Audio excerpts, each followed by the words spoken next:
Hello, সবাই কেমন আছো? আশা করি সবাই ভালো আছো, আমিও ভালো আছি। তো আজকে আবার একটা ভিডিও নিয়ে চলে আসলাম, তোমাদের সঙ্গে শেয়ার করলাম।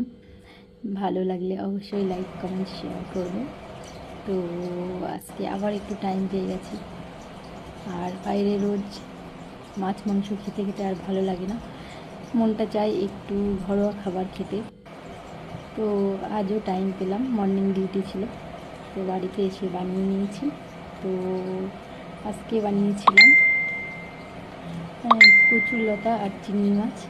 কার কার ভালো লাগে অবশ্যই কমেন্ট করবে। আর ছিল বেগুন ভাজা, আর ছিল চিংড়ি মাছ ভাজা। খুব মজা করে খেলাম। আর বাড়ির খাবার খেতে সত্যি একটু অন্যরকম লাগে। তো কার কার এই রেসিপিটা ভালো লাগে খেতে আমাকে কমেন্ট করবে অবশ্যই।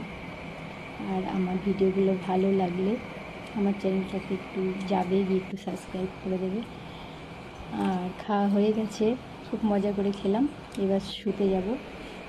তো শোয়ার আগে অনেক দিন ধরে ফল ছিল ফ্রিজে, নষ্ট হয়ে যাচ্ছিলো, তো ওইগুলোকে কেটে নিলাম, কেটে খেয়ে নিলাম, এবার শুয়ে পড়বো। সবাই ভালো থাকবে। Tata, good night.